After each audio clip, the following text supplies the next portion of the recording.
He's the wonderful translator for WCS America. You've probably seen him at some point.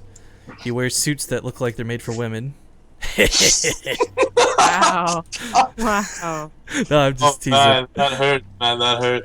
No, but seriously, guys, he's taking your questions all day today. You know, we can't guarantee a live interview with Jaedong, but what we can guarantee is he can translate the questions that you want to ask and ask Jaedong on your behalf. So, whether you're asking him in Twitch chat or whether you're tweeting at him at SC2Mal, send him your questions for these players, and we'll try and get those questions out for you. And answered, of course.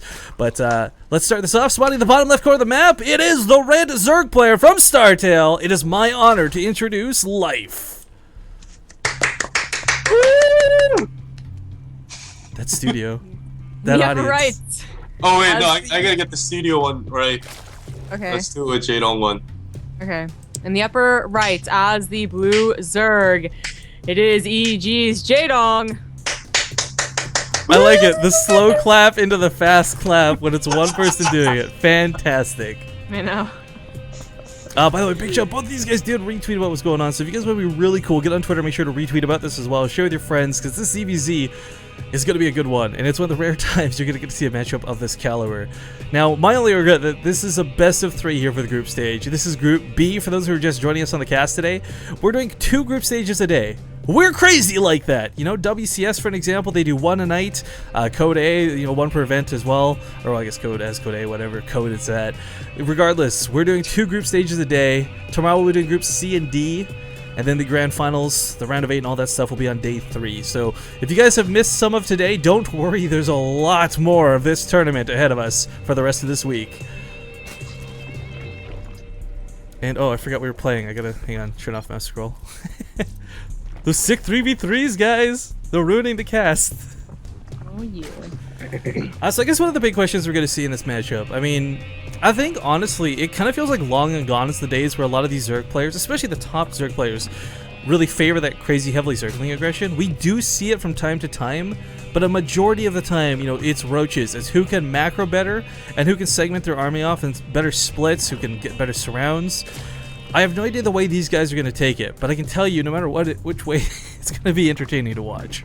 Yeah, you brought up a good point, because right now the meta, and it has been for a while, was Roach versus Roach. But both of these players are known for their Zergling plays. They're very aggressive Zergling plays. Yeah. And was it in the DreamHack Summer?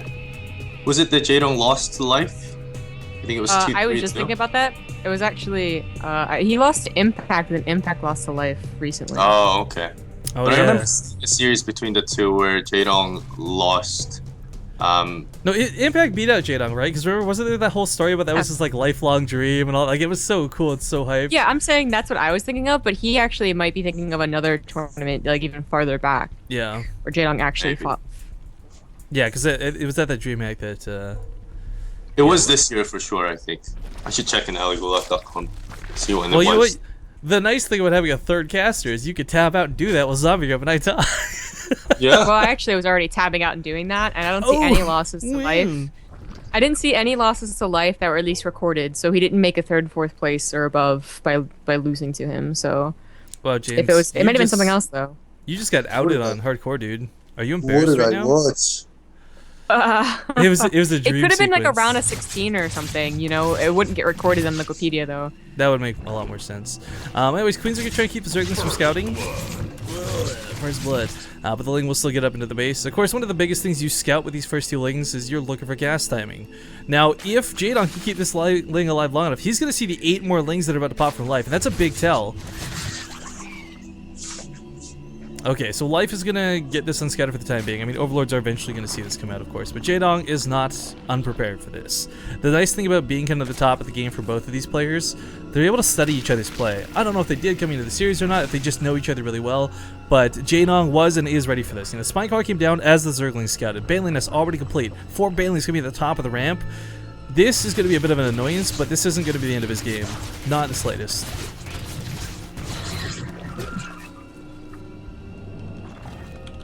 Life still funneling across the map with a lot more Lings. He's also squeezing in a lair behind this, kind of curiously enough. Jaedong, of course, probably not going to feel too confident to go straight to layers. He's going to be spending a lot of his defense here on making sure these Banelings don't do too much damage. Life with some pretty good Ling control as well. But this funny crawler is already at half health from that little bit of a Ling run by. Does have to be careful because it could get finished off if not careful. No, they're both really careful about this. I mean, they're both already transitioning out of this. You know, Life might duck in here, but there's already 2 more banelings. Yeah. Wow! Actually, oh wow, ooh. Jaedong. He might need to cancel a third. He should. Like with his overlords, he has to have recognized like there wasn't a follow-up of this, so yeah, Okay. it does cancel a third. Good choice, good choice. The evolution chamber gonna come down at a bit of a funny spot. I would have expected this to be more part of the wall, but Life is actually gonna go mutas.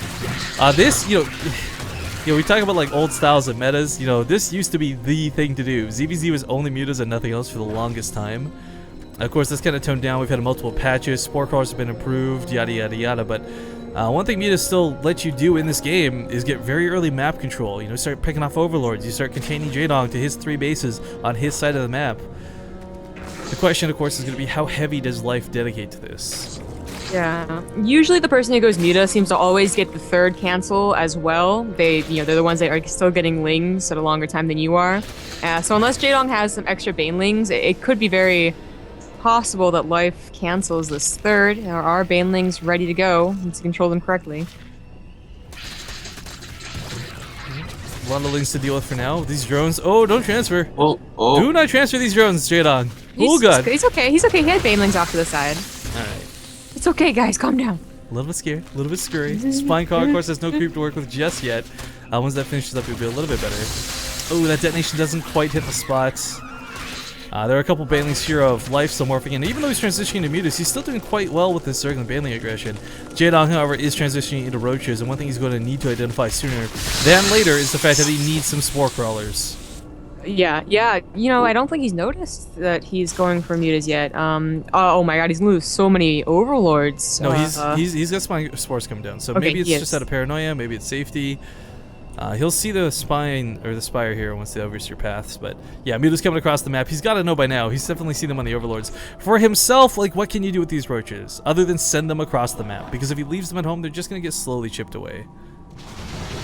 I'm really worried about these overlords. They're slowly going back, but you know, we can chip off these 2 lingering behind probably, and there's a few more off to the right. You know, what's a little bit worrisome too is like he's relying a lot on spore crawlers. He's not really advancing his. Like, we're not seeing more roaches come. We're not seeing hydras come out. Lings flooding in. This is where their strength lies. You know, the mutas force Zerg player to play a little bit scared, a little bit defensive, and in doing so, Jaedong finds himself susceptible to lings.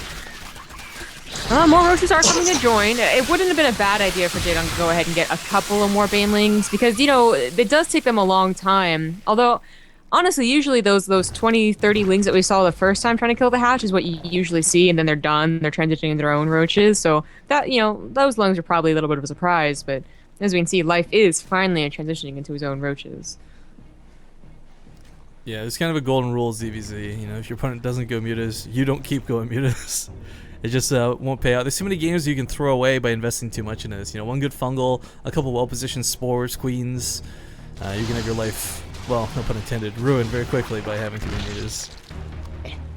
But he's actually, you know, the thing is for Jaedong, you gotta consider, he forced out a lot of spore crawlers. I mean, 7 spore crawlers for this many mutas. It's what you need, but it's also 700 minerals in the hole, plus the drones, so that count as well. I mean, Life has a huge drone lead, and it's for multiple different reasons. Jaedong also never got that opportunity to, you know, send, you know, 9, 10 roaches across the map and force out a bunch of spine crawlers. He's really been stuck inside of his own base for a long time. He will have an upgrade lead, but only, I mean, not really. Actually, Life's 1-1 will finish up with Jaedong's +2. Oh, and Jaedong actually very far behind in supply right now. Having difficulty spending his gas. The only thing he's ahead is the number of queen counts, which is very sad to see. Yeah. It's not something you really care about. We got Infestation Pit also coming here for Life. I mean, every step of the way, he just seems to be a little bit further ahead of Jaedong. You know, his drone counts really what's been giving him this acceleration to succeed. 3rd base driven off once again. So Jaedong, you know, he's got the worker deficit, and he can't even mine with what few workers he has. Still producing roaches. Like, where's the Hydra Den? You know, this might be a case of, it's so weird to see, because Jaedong's an absolutely fantastic player, but you know, Jaedong is usually used to being the player, unless he's facing like Scarlet, who mixes in the mutas first, so that might be a little surprising. But also, too, if he was planning, like, if he went into this game thinking, I'm going to go Roach Baneling, which is something that he's been trying out and liking a whole lot ever since he saw Snoot do it, he's kind of still stuck in that mentality. I mean, he's not making any Banelings, but he's also not making anything else, so now it's kind of like, well, what are you doing, Jaedong? Well, life is starting to spiral out of control. He's finally caught up to Jaedong in Roach Camp, something that really shouldn't have been able to happen with how much of a lead Jaedong had on those roaches, how much there's capitalization he had. I think defenders. Well, what's curious is Jaedong's actually transitioning into mutas behind this. I see the question mark. The roach count here is going to work out because he's got defender's advantage, unless he sends halfway across the map. I've never seen him transition into mutas. No, neither have I. So that's why I'm curious about that Spire. I mean, weirdly enough, it will catch Life a little bit off guard, I guess, because Life doesn't have a whole lot of anti-air, but those infestors will work. Yeah, those infestors are already popping out, and Life might throw down a Hydraless End. Apparently, it's a game of no Hydraless End, but okay counterattack, I should say. Kills the 4th. And it's probably gonna be able to run away. I mean, the mutas obviously will chase, but the roaches can't chase.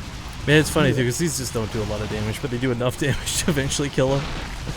Oh, and Jaedong also has stopped his upgrades. Life will have 2-2. 2-1. Much farther ahead than Jaedong.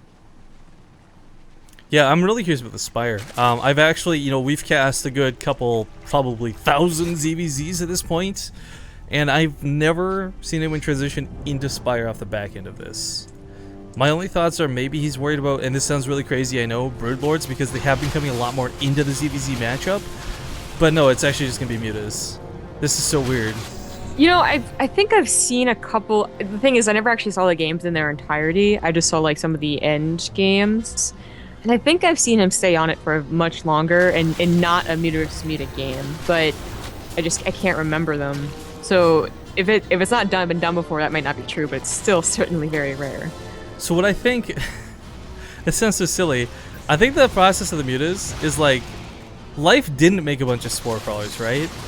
But hang on, gonna use them to pick off a couple of the infestors here at the back. Good start. Yeah. Infested Terran's coming down to desperation, but Life's got a roach lead. Jaedong does have defender's advantage, but he's kind of losing out right now because a lot of his roaches are across the map, not at home defending. Queens also need to get involved with the fight. He's bleeding out here pretty quickly. But more mutas pop, and will this save him? I mean, it technically can eventually kill the roaches, but yeah, they don't have the DPS to compete with the roaches. And look at Life's bank, my god. 4K, 5K. 15 hydras, no problem, please. I did not know you could contaminate a hatchery building. Whoa! This is... It doesn't affect it in the slightest, as we can see, but it's still cool. It's still building underneath it. I don't know what the deal That's so weird. But okay, 28 Hydralisks. If there's one thing that's going to tear through Mutalisks like nobody's business, it's a lot of Hydras. The difference here, though, guys, and this is where Jaedong might have an edge way back into the game, Roaches beat Hydras. Like, pure Roach versus pure Hydra, a lot of the time the Roaches went out just because their HP lets them bully the Hydras down. Hydralisks are really these glass cannon units. Lots of DPS, not a lot of health. So maybe this is how he gets back into this. I don't know, but this is him playing from behind. Oh, the fungal! Oh, the fungal, the GG. Alright, Alright, game number 1.